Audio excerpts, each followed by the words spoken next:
सत्य, ठळक व निर्भीड सक्षम न्यूज। जतसह परिसरातील बातम्या पाहण्यासाठी सक्षम न्यूजला सबस्क्राइब करा। गोरगरिबांचे घरे उभा करणे हा मनमंदिरचा मुख्य हेतू। अशोक गायकवाड। डफळापूर येथे मनमंदिर नागरी सहकारी पतसंस्था शाखेचे उद्घाटन। जत तालुक्यातील डफळापूर येथे मनमंदिर नागरी पतसंस्था मर्यादित विटा यांनी आपली 12वी शाखा डफळापूर येथे सुरुवात केली। शाखेचे उद्घाटन मनमंदिर उद्योग समूह विट्याचे संस्थापक अध्यक्ष अशोकराव भाऊ आबा गायकवाड यांच्या हस्ते करण्यात आले। कार्यक्रमासाठी जिल्हा मध्यवर्ती बँकेचे संचालक Mansoor Khatib, Chandrashekhar Jaysingrao Yadav chairman, vice chairman advocate Ajitdada Ashokrao Gaikwad, डफळापूरचे सरपंच सुभाष गायकवाड, पंचायत समितीचे माजी सदस्य दिग्विजय चव्हाण, मार्केट कमिटीचे माजी संचालक अभिजित चव्हाण, संचालक मंजुनाथ संख, संचालक शशिकांत तारळेकर, मनमंदिर नागरी सहकारी पतसंस्थांचे उपाध्यक्ष भूपेंद्र बारसिंग, शाखाधिकारी सचिन माने, व्यवस्थापक DM पवार, अशोक सावळे, उमेश सावळे, किरण दुगाणी, हनुमंत कोळी यांच्यासह गावातील प्रतिष्ठित नागरिक मोठ्या संख्येने उपस्थित होते। यावेळी बोलताना अशोक गायकवाड म्हणाले की या भागातील छोट्या मोठ्या व्यावसायिकांना आपल्या पतसंस्थेच्या माध्यमातून अर्थसहाय्य करून सक्षम करणे व गोरगरिबांचे घरे उभा करणे हा मनमंदिरचा मुख्य हेतू आहे।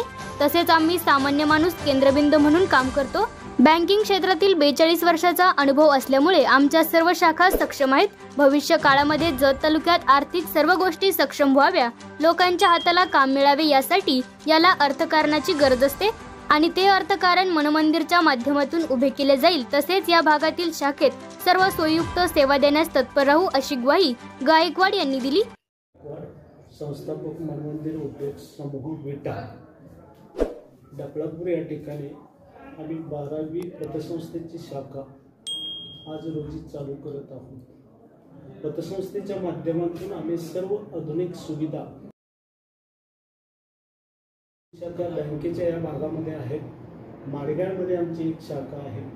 सध्याला आता डफळापूरमध्ये चालू आहे, त्याच्यानंतर जतमध्ये चालू आहे। बँकिंग सेक्टरमधला साधारणतः 42 वर्षाचा अनुभव माझ्याकडे आहे। त्यामुळे आमच्या सगळ्या संस्था सक्षम आहेत। गोरगरिबांची घरं उभा करणं हा आमचा आर्थिक धोरणातला पहिला हेतू आहे। ज्यांच्याकडे काही नाही पण या माणसाला आर्थिक संस्थेने मदत केल्यानंतर ही लोक आपल्या कर्तृत्वावर मोठी होऊ शकतात, अशा लोकांसाठी हे मनमंदिर नागरी सहकारी पतसंस्था काम करते।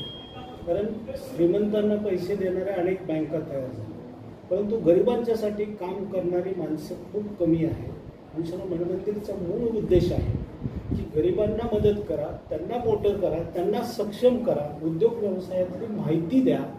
एखाद्याला उद्योग व्यवसायातली माहिती नसेल तर आमच्या उद्योग समूहामार्फत त्यांना माहिती दिली जाते। अनेक तरुण उद्योगात येतात, परंतु त्यांना बऱ्याच वेळेला स्वतःचं भांडवल उभा करण्यासाठी सुद्धा मार्गदर्शनाची गरज असते। त्यावेळेला सुद्धा आमचे मॅनेजर सगळे माहिती देत असतात आणि त्यांना उद्योगासाठी जी काही लागेल ती सगळी मदत करत असतात। जत तालुक्याचा माझा खूप जुना संबंध आहे। डॉक्टर पतंगराव कदम आणि मी कायम या जत तालुक्यामध्ये असायचो। जुन्या खूप ओळखी आहेत।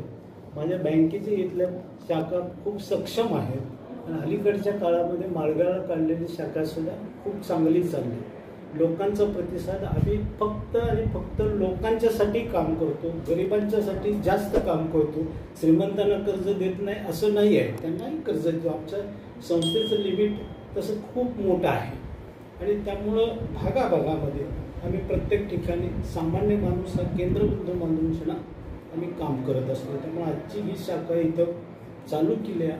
भविष्य काळामध्ये जत तालुक्यातील आर्थिक सर्व गोष्टी सक्षम व्हाव्यात, लोकांच्या हाताला काम मिळावं, त्यासाठी अर्थकारणाची गरज असते आणि ते अर्थकारण मनमंदिरच्या माध्यमातून उभं केलं जाईल।